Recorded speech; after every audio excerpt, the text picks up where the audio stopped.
Hey everyone, welcome back to Life After Neverland. Today we're talking about Supernatural, and it's episode 10 in their final season, The Hero's Journey.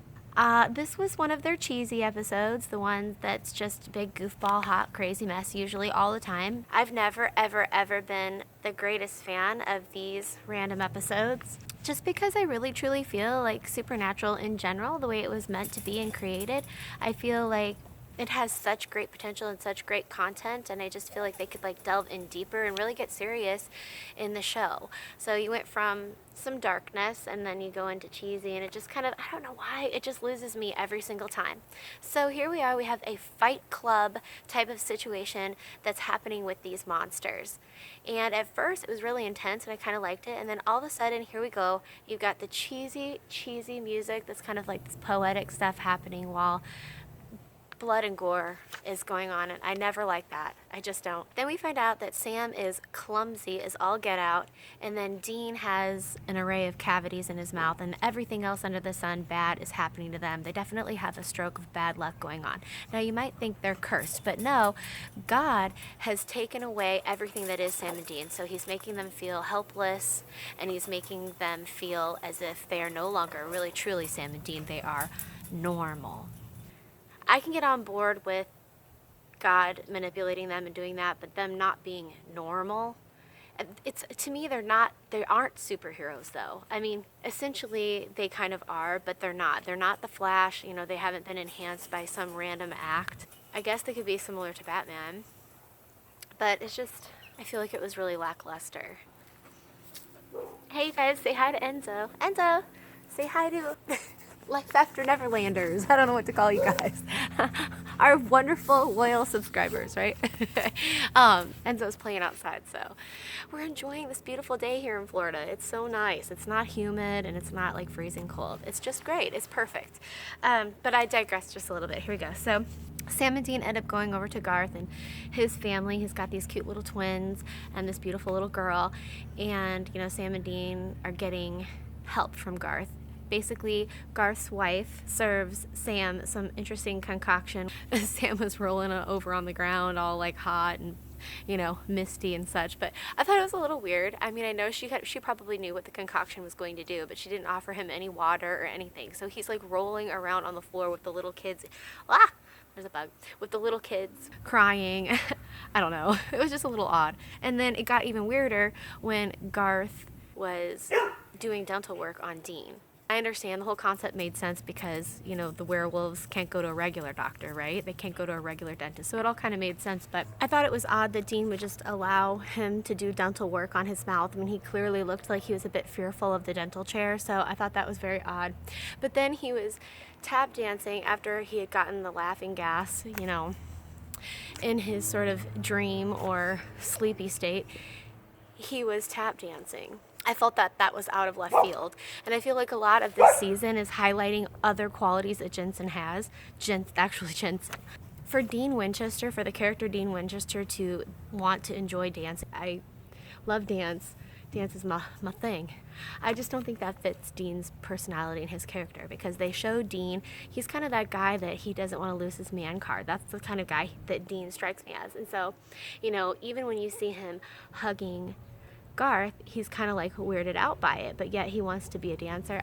What are they doing to these characters? Even the other episode when Sam had lost faith, when everything that they've been doing in the past prior episodes, it was Dean who was losing faith, not Sam. Unless I'm missing something, I just think they're just kind of whatever they catch, they do. Whatever random thought that they catch, they just throw it in there. And sometimes it just bothers me. I read online that Jensen did most of the dancing himself. He used a stunt double just very rarely. So I did think that was kind of cool. But still, in my opinion, I just could have done without it. What do you guys think? So now, the interesting part of the episode is that ultimately God is trying to get Sam and Dean to a state where they are truly vulnerable. And they aren't able to have the same mojo that they normally have when they're fighting monsters. And I loved the part, very brief, this is a very, very brief part where Sam and Dean were locked in the fighting cage. That whole scene was done really, really well. And then ultimately to kind of fizzle when Sam and Dean were trapped. They put them in separate cages and locked them up, getting them ready for the fight club because they were going to end up fighting monsters with no mojo left. And they were even trying to break free and pick a lock, and neither one of them that could do it. So it was clear that God had stripped them of everything that they're used to and everything that they are familiar with in regards to protecting themselves and protecting the world. Anyway, so Sam and Dean are locked in these separate cages, and they're trying to pick the lock, and they can't do it. And another thing that was frustrating me about a lot of the episodes recently with Supernatural is they take the suspenseful parts out, or they don't even take the time to create a suspenseful, on the edge of your seat moment. They don't. And, they don't have as much bad luck as it seems, because Garth is obviously smart enough to sneak into the fight club arena and release Sam and Dean from their cages. Now, I think it's kind of cute because in a little bit of a way, he makes me think of Bobby. So he has this little device and he ends up blowing up the fight club building. And then you see this Meredith, aka Madison, big burly guy coming out after Sam and Dean. So it absolutely did nothing to him. It didn't affect him in any way. And then Garth, who's completely amped up, can't even fight this guy. He punches him one time and he's knocked out. But I did not enjoy the silly, almost Three Stooges type of fight scenario with Madison or Meredith or Brawly Dude. I didn't like it. And I love silly moments with Dean, but it was just a little much for me. It really felt Three Stooge-ish and cheesy, and I know that that's what this episode's supposed to be like, but I could have done without it. The other thing that I thought was a little bit annoying is that these side effects of being normal has no real lasting effect on Sam and Dean. And I do feel like in the episode it kind of went up and down. Sometimes Sam seemed really, really sick and really clumsy, and the other times he seemed a little bit like normal Sam. And then the same thing goes with Dean. He had all of that oral surgery done, and then he's eating these grilled cheese sandwiches that are making him lactose intolerant. Why is he eating all this stuff after he had all this dental surgery? Wouldn't his mouth be swollen and different things like that? He was bleeding profusely up in there. It falls so flat, and it just doesn't even seem realistic at times. There's TV shows that I watch, like The Walking Dead, and I know that show gets a lot of criticism sometimes, but I really miss the moments in Supernatural where I can't wait to see the next episode, or I'm on the edge of my seat, and I just am not having it right now. It's not happening for me, and that makes me extremely sad, since this is the final season, and this was at one time one of my most favorite shows, and I did have all of those feelings before. I mean, I was absolutely, cast my husband, even my mother-in-law, I was absolutely obsessed with Supernatural. I would go to the conventions, and I just love Sam and Dean so much. And now I'm just kind of I still love 17, and I'm still going to keep watching the TV show until the very, very end. But maybe we just need Jack to get his butt up in here and start changing things around. And who knows? Maybe he will. Woo! Maybe he won't. I'm having my own bad luck today. Let's hope that doesn't have a lasting effect. But hey, small, minor details, you know what I'm saying? All in all, the episode ends up with Garth giving Sam and Dean a little bit of hope. He says that there's this place in Alaska that they can go to that will turn their luck around for the better. And one of the things I forgot to mention to you is that Baby also is having bad luck. So she keeps breaking down and malfunctioning, and they don't even get out of Garth's driveway before Baby basically stalls. The only thing that I loved is they kicked the end of the episode off with Dean. I think he did. He's like, son of a bitch! I liked that. That was it. You guys, I am so disheartened by Supernatural this season. And if you're a Supernatural fan like I am, please don't think that I'm dogging on Supernatural. I'm just really disappointed. I have higher hopes for the show.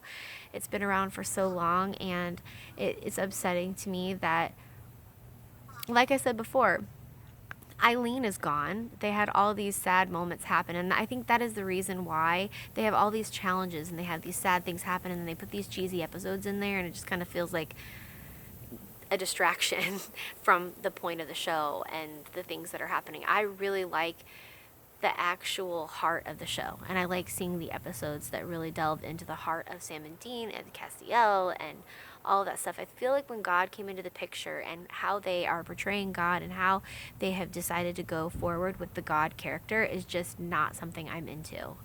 I mean, even if he is going to be bad, there is a element of suspense and intensity that is missing for me.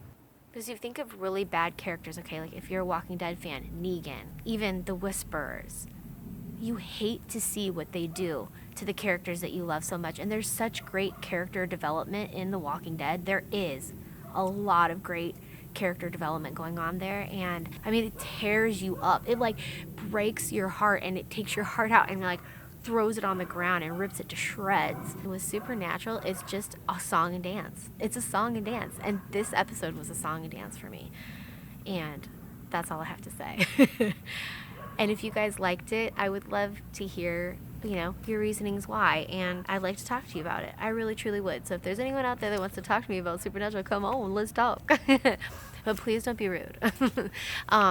Because everybody has a right to their own opinion. Anywho, I hope that I talk to you guys again soon. I really, truly appreciate you watching, and I hope you guys subscribe if you haven't already.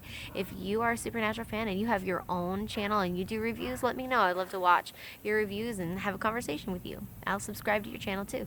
All right? Have a great one, you guys. Thanks so much for watching, and I'll see you next week.